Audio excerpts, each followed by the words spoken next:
Hola a todos y a todos los estudiantes de resolución de conflictos. Esta asignatura que hemos iniciado ya desde ahora en principio de agosto. Un saludo cordial para todas y todos. Como quedamos en esta semana, estoy preparando un videito que consiste en darles algunas pautas esenciales para que ustedes logren realizar en alguna medida con bastante éxito la actividad número 2 que se active, que se refiere a hacer el artículo de opinión sobre los dos textos básicos en el desarrollo de la unidad número 1, que hemos llamado naturaleza de los conflictos, a saber, el efecto, el porqué de la maldad de Feliz Zimbardo, y el otro texto del control de las emociones. Es importante saber y contextualizar, y es la razón del por qué el curso ha iniciado con esos dos textos, porque precisamente como el título de la unidad lo refiere, estamos partiendo de entender y de comprender que el conflicto es esencialmente humano, tiene una razón natural, y es que los seres humanos nos involucramos desde las percepciones, desde nuestras creencias, desde nuestros valores, desde nuestras necesidades y por supuesto desde nuestra mentalidad y el comportamiento, la psique, nos involucramos directamente en relación con los demás. Entonces, al actuar siempre estamos afectando a otros.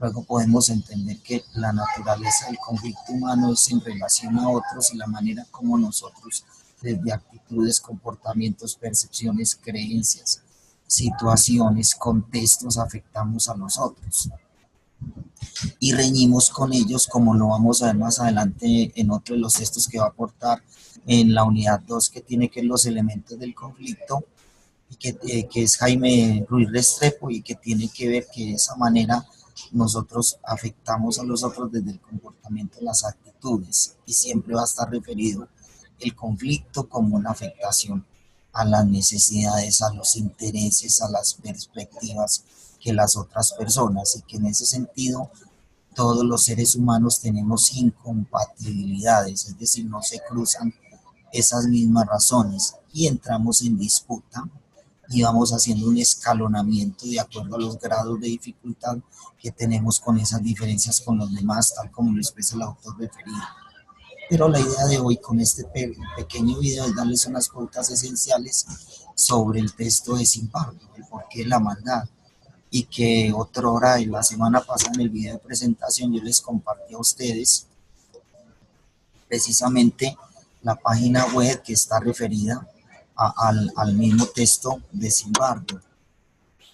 Algún estudiante me había dicho que no le funcionaba el vínculo. Pues bien, yo he verificado y precisamente el vínculo abre perfectamente. La realidad es que Prensa Libre, a través de lo que Claudia Palma ha hecho en este artículo, hace, hace un resumen perfecto, digámoslo así, o muy adecuado en lo que tiene que ver con la obra de Zimbardo, que es bastante dispendiosa. Solo nos tocaba leer el capítulo 1 de ese texto, pero a razón de ser hemos encontrado esta perla que nos sirve para hacerle un análisis y una síntesis al texto, y comprender en su generalidad por qué Zimbardo, quién es Zimbardo, ha escrito este texto. Entonces, acá lo tenemos, el efecto del porqué de la maldad.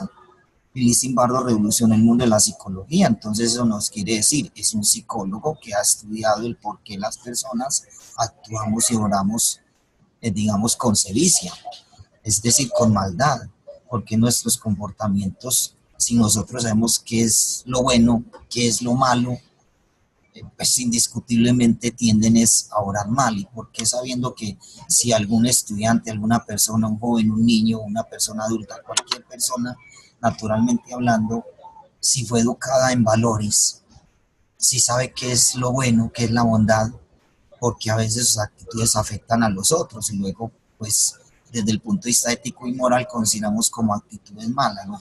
Sin embargo, se dedica a hacer desde la psicología experimental esa aproximación a explicar el porqué de la maldad. Entonces, eso es lo que está referido al texto, para que entendamos que eso está desde el aspecto psicológico. Entonces ha venido naturaleza de los conflictos, el por qué las personas, digamos, generamos conflictos. Precisamente la psicología aporta allí. Eso es lo que nos quiere decir, y aproximarnos a lo que Zimbardo propone. Entonces, el texto o este artículo parte de unas preguntas orientadoras, que acá las tenemos. Dice, podríamos estar tentados a ser inconcebibles a otras personas. ¿Qué provoca que actuemos mal? ¿Qué es lo que determina el pensamiento y la acción? ¿Cuáles son las razones por las que algunos llevan una vida recta y honrada y otros parecen caer con facilidad en la inmoralidad y el delito? Porque hay personas tan buenas, porque hay personas tan malas. Entonces lo que va a hacer el texto es tratar de darnos una respuesta a esos por qué, más allá de los juicios de valor, de lo que es la moral estrictamente hablando, desde las creencias religiosas, porque también eso es otro punto de vista y otra visión que tenemos de explicar el por qué la maldad. Entonces, entendiendo estas preguntas orientadoras, el artículo va desarrollando y va contextualizando lo que Zimbardo ha escrito en, dice la voluminosa obra de Zimbardo, de 691 páginas, revela los detalles de un experimento practicado en el 1971 y que tiene que ver con unos presos en una cárcel y sus guardianes. Y en la medida como esos guardianes, de acuerdo a ese experimento, obran y actúan mal a sabiendas de que ellos tenían una ética para actuar, y es el cuidado del preso. Entonces, ¿por qué se desborda esa maldad sabiendo que ellos ya tenían prescrito unos códigos de saber obrar bien, éticamente hablando? Entonces dice que Zimbardo, horrorizado, descubrió, estamos en esta parte, que no había mucha diferencia entre sus antiguos estudiantes y militares de acuerdo a esos experimentos que llevó o que realizó. Aquí hay algo muy importante que vamos a analizar en este sentido.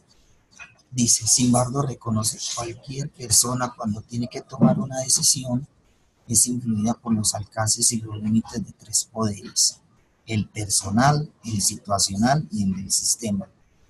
Entendido en qué es lo que nos lleva a actuar, la voluntad. Aquí hay que entender aquí poder como voluntad, que es, digamos, psicológicamente, como podemos decir, qué es lo que nos hace orar. Si decimos que la motivación es el motor del aprendizaje, podríamos decir que la voluntad es el motor de la acción, es el motor del obrar.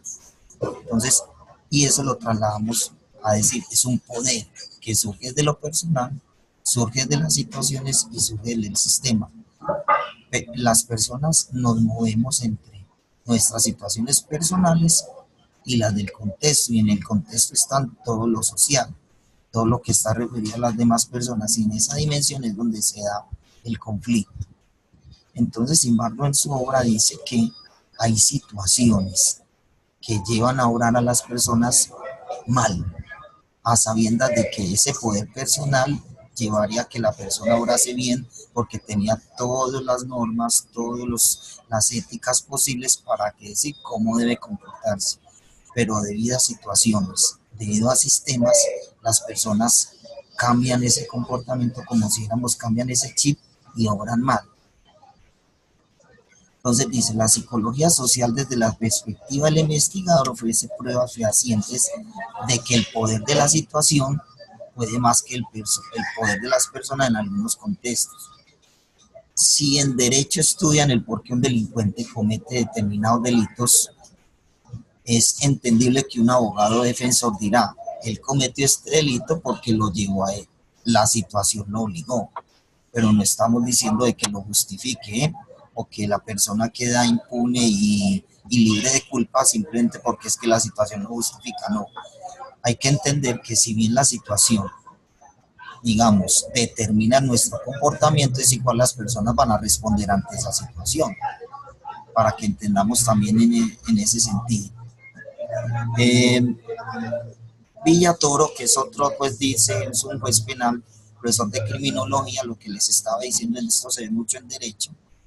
Dice que durante su carrera ha juzgado sujetos acusados de homicidios en estado de emoción violenta. Produce una intensa conmoción del ánimo que suele desordenar los comportamientos, que en un momento dado puede ser impredecible. Esto nos lleva a entender también el otro texto que tenemos, el control de las emociones. La emotividad de los seres humanos hace que desborden la capacidad racional. Esa capacidad emocional puede causar que se desborde nuestra capacidad racional. Y en ese sentido, no medir consecuencias, no medir actos y afectar a otros con lo que hagamos. Eso es desde el punto de vista, pues, para explicar la tesis de este juez penal Walter Villator. Sigue diciendo por acá que de acuerdo la reacción, bueno, en ese caso una mujer influida por alcances y límites y la situación, en un momento percibió que su vida y la de sus hijos corrían peligro. Entonces está diciendo, hay situaciones en la vida que son límites que llevan a que nuestros comportamientos lamentablemente, digamos, vayan a una actuación no adecuada a lo que es ético, a lo que es lo moral o en definitiva a lo que son las normas comúnmente hablando de no afectar a otras personas. Bueno, sigamos avanzando entonces de acuerdo a lo que este artículo nos va diciendo. Ya en la psicología del mal, Zimbardo ha sido un estudio de la psicología, de la violencia, el anonimato, la agresividad, el vandalismo, la tortura y el terrorismo. Entonces, poder entender por qué ha escrito esa obra y ha hecho ese estudio. Concentrarnos también diciendo que los capítulos dedicados al experimento de la cárcel de Stanford constituyen un estudio muy detallado de la transformación que sufrieron los estudiantes universitarios al desempeñar los roles asignados. Entonces aquí es donde nos podemos concentrar en una síntesis, en una razón del por qué y cómo podemos entender el texto de Zimbardo desde la lectura que queremos darle.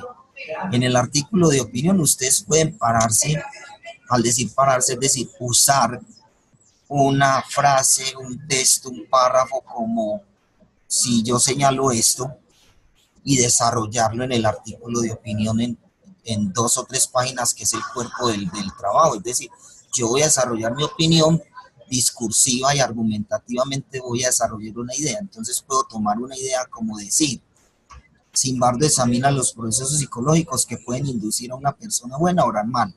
La desindividualización, la obediencia a la autoridad, la pasividad frente a las amenazas, la autojustificación, la racionalización, la deshumanización.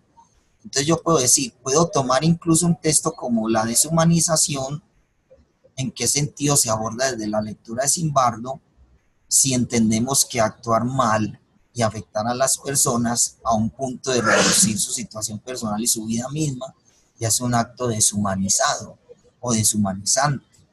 En ese sentido también puede ser cómo relacionar la parte de los conflictos con deshumanización. Entonces usted coge esa idea y la desarrolla en su artículo. Otra idea, pues así como para decirles a ustedes, aclararles un poquitico, les decía ahora de que la voluntad es poder. ¿Cuándo es posible desde el punto de vista psicológico nosotros como, digamos así, inmunizarnos de obrar mal? Hermano, desde la voluntad y la voluntad es poder. Si yo quiero tener una vida equilibrada, que no me lleve a orar deliberadamente, como dice acá, a no obrar con maldad, porque es obrar deliberadamente de una forma que dañe, maltrate, humille y desmanice a otra persona, hacer un uso de la fuerza ilegítimo, como por ejemplo, bien sea en el carácter individual o como grupo, y no afectar a otros. ¿Cómo logro hacer eso? ¿Cómo me logro inmunizar? Desde la voluntad, y la voluntad es poder. Entonces, si las situaciones tienen poder, el contexto y lo social ejercen un poder mayor y superior al mío, yo podré superar esos poderes siempre y cuando mis valores, mi ética, mi comportamiento preserven ese control emocional suficiente y necesario para no afectar a otros. Entonces, generar voluntad, voluntad de generar poder para poder tener control sobre las emociones, sobre los sentimientos, que es en definitiva, digamos, el nido donde se concentran los seres humanos para no entrar en conflictos con los demás. Bueno, entonces ya otras citas pues que venimos viendo por acá, dice el sentido ético inspira a la mayoría de constituciones del mundo y se fundamentan en el principio del bien común. Cuando éste se sustituye por el bien particular sobre la corrupción, opinan Campan. Bueno, lo que les venía diciendo, hay unos horizontes éticos que necesitamos los seres humanos, que si los hacemos comunes a todos, entonces ese es el origen y la fuente de toda la normatividad. en este caso de una constitución política. ¿Qué se pretende? ¿Cuál es el horizonte ético común de todos los seres humanos? El bien, que todos obremos bien y que ese bien represente y sea una comunidad para todos. Como horizonte ético máximo lo llama también Adela Cortine, y un horizonte mínimo de obrar y ese poder, ese bien común, si ejerce poder sobre nuestra voluntad, vamos a estar bien orientados hacia una manera resolutiva de los conflictos también, desde el punto de vista, hablando ya de los mecanismos alternativos de la resolución de conflictos. Entonces, si ser o malo es una decisión o no, pensémoslo, porque ser malo, ser bueno, ya desde el punto de vista ético-moral, las religiones, las creencias nos determinan qué es bueno, qué es malo. Pero ser malo es una decisión, puede ser más bien un acto deliberativo. Y un acto deliberativo es cuando yo irracionalmente tomo una postura e inadecuadamente afecto a otras personas. Que ser malo es una decisión, no, es un acto deliberativo. Y al ser acto deliberativo, en ese sentido se dejó llevar por las impulsiones, las emociones, se dejó llevar por los sentimientos y afectó a otras personas. Ya usted incluso, si considera que puede desarrollar su artículo tratando de darles respuesta a esta pregunta, también es válido perfectamente y usted lo puede hacer argumentándolo si es una decisión o no, de acuerdo a lo que plantea el texto de Zimbardo y el de las emociones. Bueno, creo que hasta aquí porque la idea era darle unas luces a ustedes de respecto de este artículo que nos ha caído en buena hora para poder hacer el trabajo. Recuerden que ya está habilitada el aula para que ustedes vayan también haciendo subiendo sus trabajos y ya lo tienen adecuadamente escrito. En el foro de dudas pueden plantearme inquietudes también a través del correo como hemos venido comunicándonos. De todas maneras, éxitos, estoy a su disposición para lo que pueda aclararles con más facilidad. Gracias y nos vemos.